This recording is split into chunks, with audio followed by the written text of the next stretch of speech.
Letter 4. Seville. August 5th, 17. So strange an accident has happened to us, that I cannot forbear recording it, although it is very probable that you will see me before these papers can come into your possession. Last Monday, July 31st, we were nearly surrounded by ice, which closed in the ship on all sides, scarcely leaving her the sea room in which she floated. Our situation was somewhat dangerous, especially as we were compassed round by a very thick fog. We accordingly lay to, hoping that some change would take place in the atmosphere and weather. About 2 o'clock the mist cleared away, and we beheld, stretched out in every direction, vast and irregular plains of ice, which seemed to have no end. Some of my comrades groaned, and my own mind began to grow watchful with anxious thoughts, when a strange sight suddenly attracted our attention, and diverted our solicitude from our own situation. We perceived a low carriage, fixed on a sledge and drawn by dogs, pass on towards the north, at the distance of half a mile. A being which had the shape of a man, but apparently of gigantic stature, sat in the sledge, and guided the dogs. We watched the rapid progress of the traveler with our telescopes, until he was lost among the distant inequalities of the ice. This appearance excited our unqualified wonder. We were, as we believed, many hundred miles from any land, but this apparition seemed to denote that it was not, in reality, so distant as we had supposed. Shut in, however, by ice, it was impossible to follow his track, which we had observed with the greatest attention. About 2 hours after this occurrence, we heard the ground sea, and before night the ice broke, and freed our ship. We, however, lay to until the morning, fearing to encounter in the dark those large loose masses which float about after the breaking up of the ice. I profited of this time to rest for a few hours. In the morning, however, as soon as it was light, I went upon deck, and found all the sailors busy on one side of the vessel, apparently talking to someone in the sea. It was, in fact, a sledge like that we had seen before, which had drifted towards us in the night, on a large fragment of ice. Only one dog remained alive, but there was a human being within it, whom the sailors were persuading to enter the vessel. He was not, as the other traveler seemed to be, a savage inhabitant of some undiscovered island, but an European. When I appeared on deck, the master said, "Here is our captain, and he will not allow you to perish on the open sea." On perceiving me, the stranger addressed me in English, although with a foreign accent. "Before I come on board your vessel," said he, "will you have the kindness to inform me whither you are bound?" You may conceive my astonishment on hearing such a question addressed to me from a man on the brink of destruction, and to whom I should have supposed that my vessel would have been a resource which he would not have exchanged for the most precious wealth the earth can afford. I replied, however, that we were on a voyage of discovery towards the northern pole. Upon hearing this he appeared satisfied, and consented to come on board. Good God! Margaret, if you had seen the man who thus capitulated for his safety, your surprise would have been boundless. His limbs were nearly frozen, and his body dreadfully emaciated by fatigue and suffering. I never saw a man in so wretched a condition. We attempted to carry him into the cabin, but as soon as he had quitted the fresh air, he fainted. We accordingly brought him back to the deck, and restored him to animation by rubbing him with brandy, and forcing him to swallow a small quantity.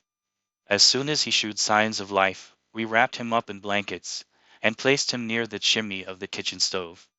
By slow degrees he recovered, and ate a little soup, which restored him wonderfully.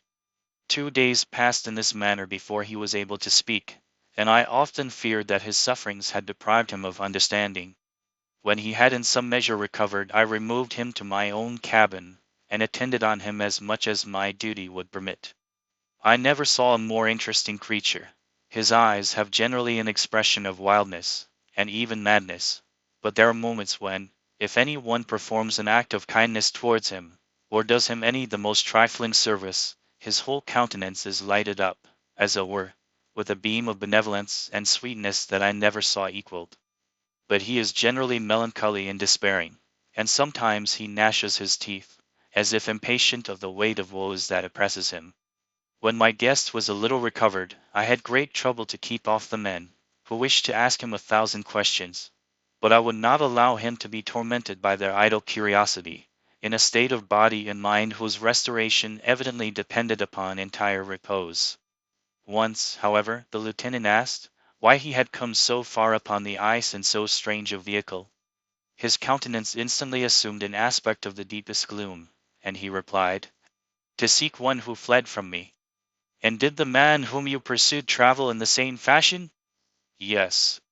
"Then I fancy we have seen him, for, the day before we picked you up, we saw some dogs drawing a sledge, with a man in it, across the ice." This aroused the stranger's attention, and he asked a multitude of questions concerning the route which the daemon, as he called him, had pursued. Soon after, when he was alone with me, he said, "I have, doubtless, excited your curiosity, as well as that of these good people, but you are too considerate to make inquiries." "Certainly. It would indeed be very impertinent and inhuman in me to trouble you with any inquisitiveness of mine. And yet you rescued me from a strange and perilous situation. You have benevolently restored me to life." Soon after this he inquired if I thought that the breaking up of the ice had destroyed the other sledge.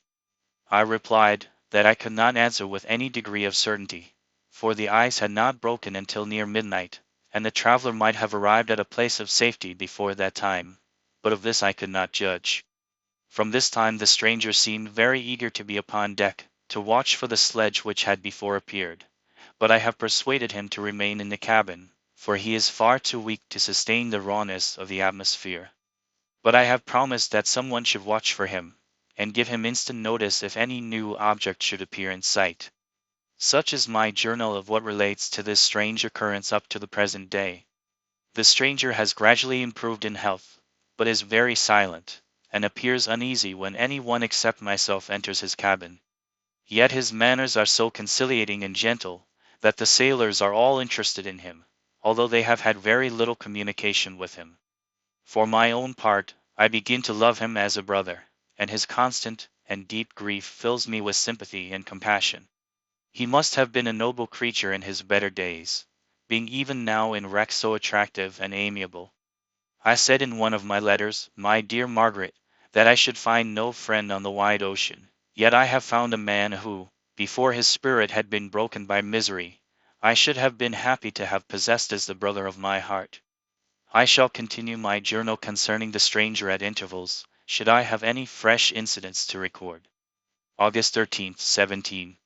My affection for my guest increases every day. He excites at once my admiration and my pity to an astonishing degree.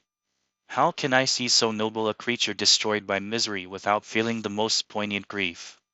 He is so gentle, yet so wise, his mind is so cultivated, and when he speaks, although his words are culled with the choicest art, yet they flow with rapidity and unparalleled eloquence. He is now much recovered from his illness, and is continually on the deck, apparently watching for the sledge that preceded his own.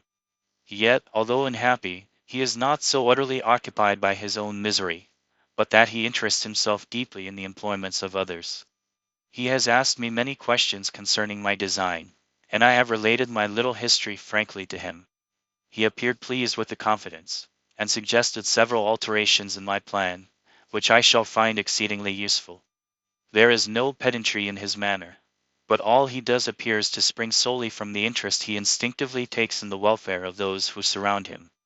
He is often overcome by gloom, and then he sits by himself, and tries to overcome all that is sullen or unsocial in his humor. These paroxysms pass from him like a cloud from before the sun, though his dejection never leaves him. I have endeavored to win his confidence, and I trust that I have succeeded. One day I mentioned to him the desire I had always felt of finding a friend who might sympathize with me, and direct me by his counsel. I said I did not belong to that class of men who are offended by advice. I am self-educated, and perhaps I hardly rely sufficiently upon my own powers. I wish therefore that my companion should be wiser and more experienced than myself, to confirm and support me, nor have I believed it impossible to find a true friend. I agree with you, replied the stranger, in believing that friendship is not only a desirable, but a possible acquisition. I once had a friend, the most noble of human creatures, and am entitled, therefore, to judge respecting friendship. You have hope, and the world before you, and have no cause for despair. But I have lost everything, and cannot begin life anew. As he said this, his countenance became expressive of a calm settled grief, that touched me to the heart. But he was silent, and presently retired to his cabin. Even broken in spirit as he is, no one can feel more deeply than he does the beauties of nature. The starry sky, the sea, and every sight afforded by these wonderful regions, seems still to have the power of elevating his soul from earth. Such a man has a double existence. He may suffer misery, and be overwhelmed by disappointments, yet when he has retired into himself, he will be like a celestial spirit, that has a halo around him, within whose circle no grief or folly ventures. Will you laugh at the enthusiasm I express concerning this divine wanderer? If you do, you must have certainly lost that simplicity which was once your characteristic charm. Yet, if you will, smile at the warmth of my expressions, while I find every day new causes for repeating them.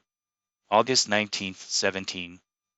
Yesterday the stranger said to me, "You may easily perceive, Captain Walton, that I have suffered great and unparalleled misfortunes. I had determined, once, that the memory of these evils should die with me, but you have won me to alter my determination. You seek for knowledge and wisdom, as I once did, and I ardently hope that the gratification of your wishes may not be a serpent to sting you, as mine has been. I do not know that the relation of my misfortunes will be useful to you, yet, if you are inclined, listen to my tale. I believe that the strange incidents connected with it will afford a view of nature, which may enlarge your faculties and understanding. You will hear of powers and occurrences, such as you have been accustomed to believe impossible. But I do not doubt that my tale conveys in its series internal evidence of the truth of the events of which it is composed. You may easily conceive that I was much gratified by the offered communication, yet I could not endure that he should renew his grief by a recital of his misfortunes. I felt the greatest eagerness to hear the promised narrative, partly from curiosity, and partly from a strong desire to ameliorate his fate, if it were in my power. I expressed these feelings in my answer. "I thank you," he replied, "for your sympathy, but it is useless. My fate is nearly fulfilled. I wait but for one event, and then I shall repose in peace. I understand your feeling," continued he, perceiving that I wished to interrupt him. "But you are mistaken, my friend. If thus you will allow me to name you, nothing can alter my destiny. Listen to my history, and you will perceive how irrevocably it is determined." He then told me that he would commence his narrative the next day when I should be at leisure. This promise drew from me the warmest thanks. I have resolved every night, when I am not engaged, to record, as nearly as possible in his own words, what he has related during the day. If I should be engaged, I will at least make notes. This manuscript will doubtless afford you the greatest pleasure, but to me, who know him, and who hear it from his own lips, with what interest and sympathy shall I read it in some future day?